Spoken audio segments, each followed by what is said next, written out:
Warren Rodwell was recently released from the Philippines after 15 months in a kidnapping that seemed to have more than a few similarities with your case, at least from the outside looking in. The government refusing to assist financially in his release. The fact that once the family made the decision to employ independent contractors, his release came about pretty quickly. Yep. How was that for you, looking back at that situation?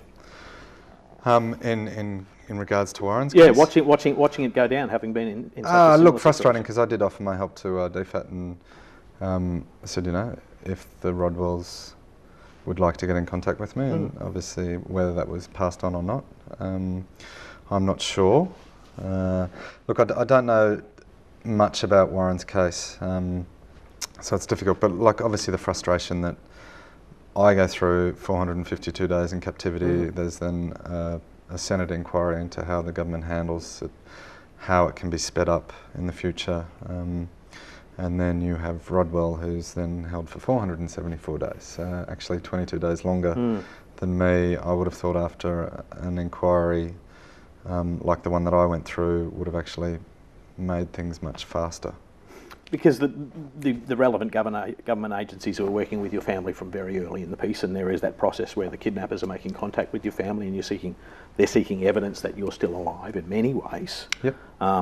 It was a very difficult process for your family from start to finish. Of course it's going to be, but having to involve themselves in that kind of bureaucracy was very frustrating and very disheartening in many ways, wasn't it? Oh, definitely, and I think the whole process, sort of describe it as a cyclone going into the house.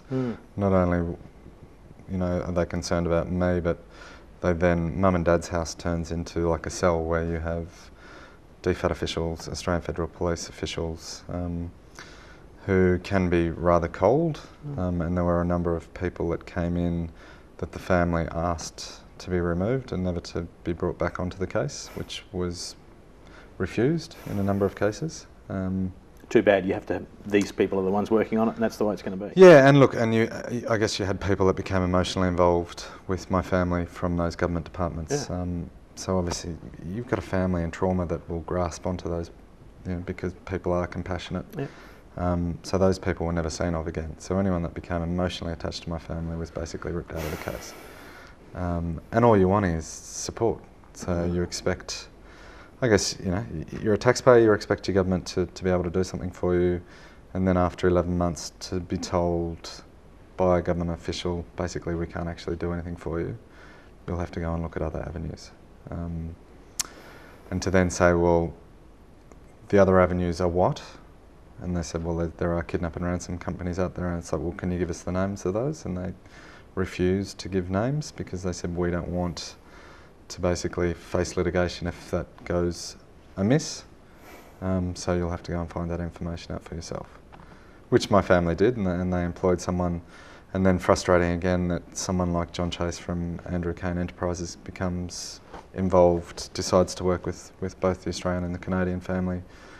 And then John asks the government for all of the intel that they have to date on our kidnapping, and the Australian government refuses on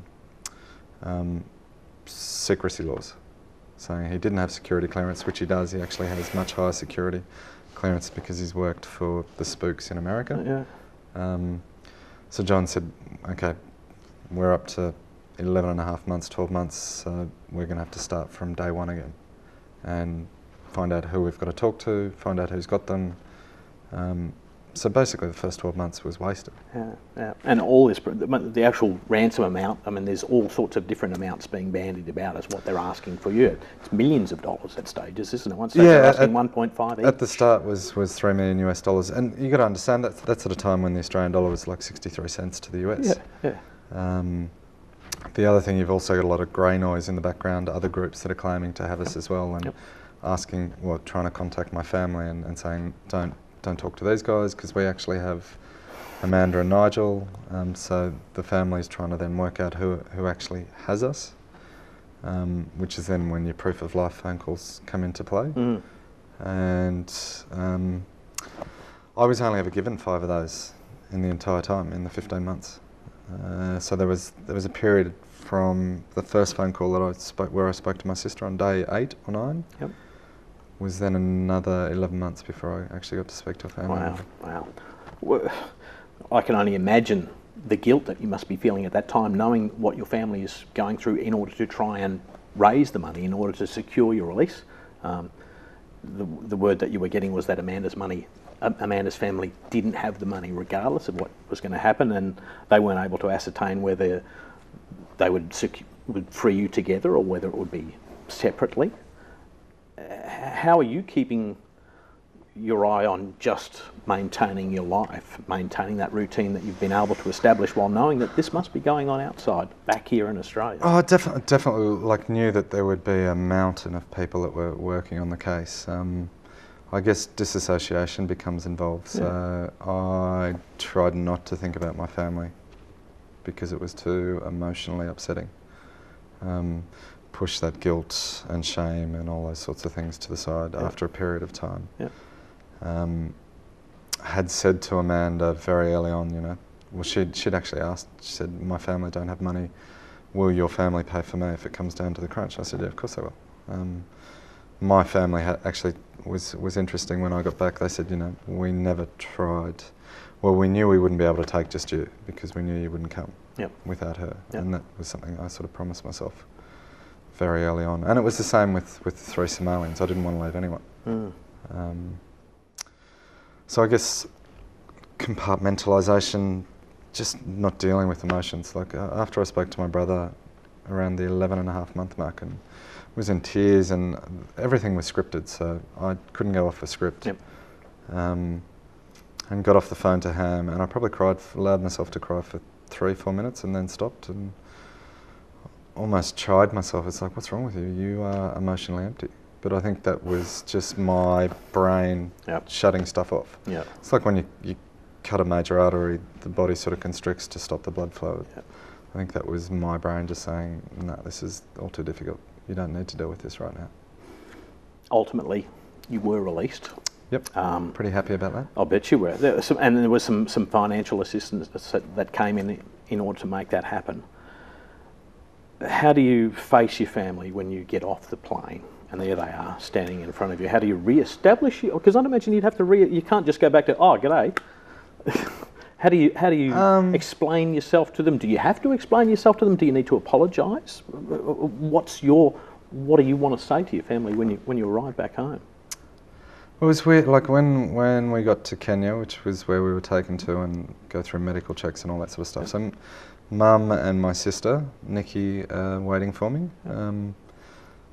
at the entrance, and I can remember obviously seeing them and grabbing both of them and giving them both a hug and lots of tears. And I don't know, like at that stage, I'm sure I said to Mum and Nick, I'm sorry for the pain and trauma and stuff like that, and both of them were just like, look, don't worry, we've got you back. That's the biggest thing that matters. Was surprised. I think I was expecting my family all to be very angry, not only because of the financial stress I'd put them through, but the I guess mental trauma that I'd put everyone through. But it was weird. Like my oldest brother, he said, mate, I'm incredibly proud that you actually, it was a dream that you had, and you followed that dream, and you were trying to really show a population that is less fortunate than our own. So good on you for doing that. He wasn't angry at all. My sister-in-law was the same. She wrote me this beautiful letter that basically said, I'm grateful that I've been able to be involved with what happened to you because it's made me a better person. And it's made me realise that I can be selfless and I can do something for someone else and put my own life sort of on the back burner. Probably the only one was my brother Ham, who was a bit angry when I first came home. He wanted to punch me around the head a couple of times, but look, that took a little bit of time to heal. You got to heal those relationships. But I don't know, like being thrown back into society was pretty strange. I think my mum was pleasantly surprised in the first couple of days when I was in the hospital, and I'd asked to watch The Castle, was the first movie that I wanted to watch, which was great. And then I watched Zoolander, which Mum said, this is absolute rubbish. I'm not watching this, you watch it on your own. But I think Mum knew I was all right when I started hitting on the nurses on day one. She said, well, you obviously haven't lost your sense of humour. It's an incredibly stressful situation. How does the healing process work for you coming back in? You start in that kind of counselling, seeing psychologists straight away? Look, I'm incredibly fortunate when I was still in Kenya, had 10 days with an amazing psychologist from the Australian Defence Force. He got me to a point where I could get on a plane, obviously come home, and I think I had about 3 months just readjusting. Didn't see anyone, didn't see a psychologist, but just spent time with family and friends and that sort of stuff, and then found I was incredibly fortunate. I got some great friends who work in Queensland Health who put me in contact with the mental health department in Bundaberg Hospital, and got a great GP who then put me in contact with a fantastic psychologist and a psychiatrist, and that was ongoing for about 18 months. Yep. So that was fairly intense to start off with. Yep.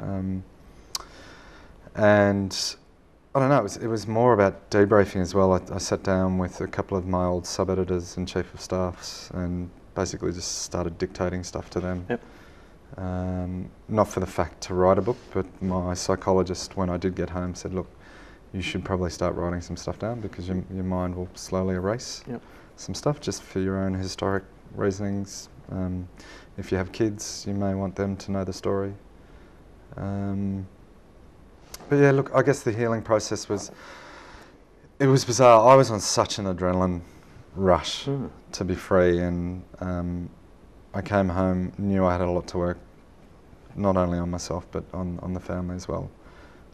So I got most of the family into psychologists as well.